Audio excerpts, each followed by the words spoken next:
Hello বন্ধুরা, আমি সীমা। আজকে একটা নতুন ভিডিও নিয়ে এসেছি। তো আজকে আমি আর বানাচ্ছি চিজ আলু টিক্কা। তো প্রথমে আলুটা একটু সেদ্ধ করে নিয়েছি। তো আপনারা ভালো করে একটু সেদ্ধ করে নেবেন, তার মধ্যে একটুখানি নুন দিয়ে দেবেন স্বাদ মতন। তারপর ভালো করে একটু মিশে হয়ে গেলে তো একটু ধনে পাতা কুচি, তারপর একটা চিলি ফ্লেক্স, একটু অরিগানো আর একটু কাঁচা লঙ্কা। যেহেতু বাচ্চারা খাবে তার জন্য আপনারা ওটা স্কিপ করতে পারেন। তো ভালো করে এটা একটু আমরা মাখিয়ে নেব।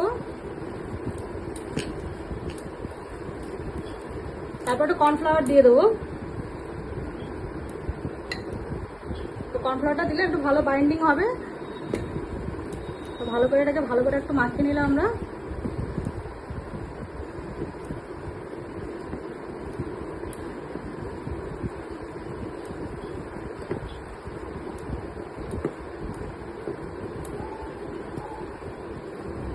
তারপর চিজটা আমরা একটু গ্রেট করে দেবো, যেহেতু বাচ্চারা খাবে যার জন্য ওদের পছন্দ মতো। চিজ তো সবারই খুব পছন্দ, তাই চিজটা একটু গ্রেট করে নিই।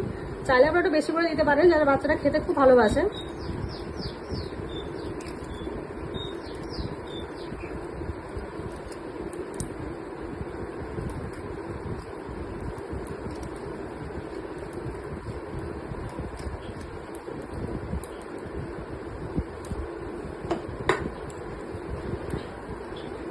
একটু ভালো করে একটু আমরা মাখিয়ে নেবো চিজটা দিয়ে।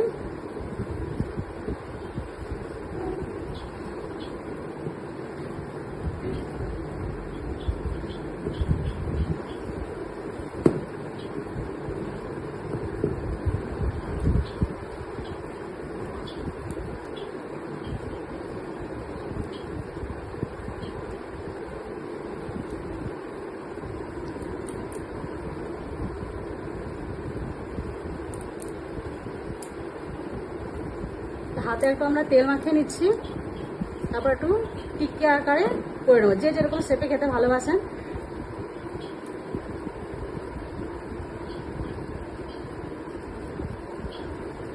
আমি একটু লম্বা করে করছি, দুরকমই দেখাবো। আপনারা যে যার মতন করে করতে পারেন।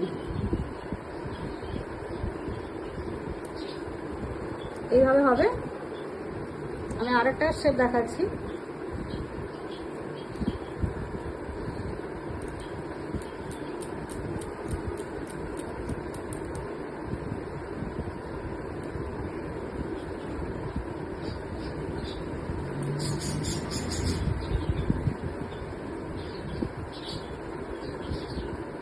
এটাও করতে পারেন আপনারা।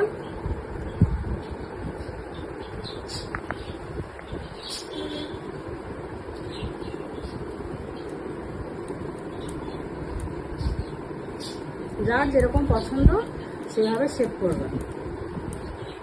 আর বিশেষ করে বাচ্চারা খেতে এটা খুব ভালোবাসে, তো বাচ্চারা পছন্দ মতন করলে খুব ওরা খুশি হবে। মাঝখানে আপনি ওই গোলের মাঝখানে একটা স্মাইল করে দিতে পারেন, তো সেটা বাচ্চারা খুব খুশি হবে।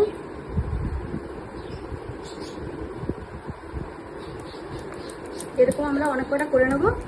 দিয়ে এগুলো আপনারা একটু ফ্রিজে রেখে দিলে একটু ভালো হবে। তো অনেকদিন ধরে আপনি স্টোর করতে পারেন, 2-3 দিন করতে পারেন। তো ওরা বাচ্চারা যখন খুশি ওরা খেতে পারবে।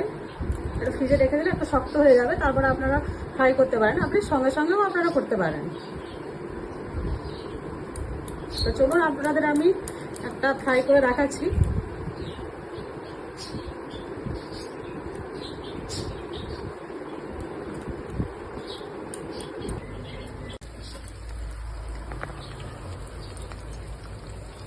বন্ধুরা, এখন এটা লাল লাল করে ভাজা হয়ে গেছে।